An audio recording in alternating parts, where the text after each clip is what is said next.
दबे पाँव नजरिया बचाई के, दबे पाँव नजरिया बचाई के।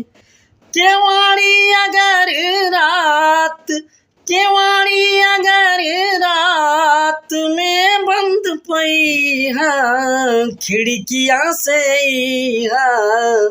नजरिया बचाई के। दबे पाँव नजरिया बचाई के।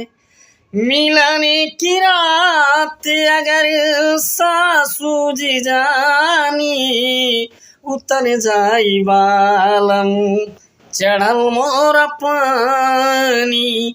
मिलने की रात अगर सासू जी जानी, उतर जाई बालम चढ़ल मोर पानी।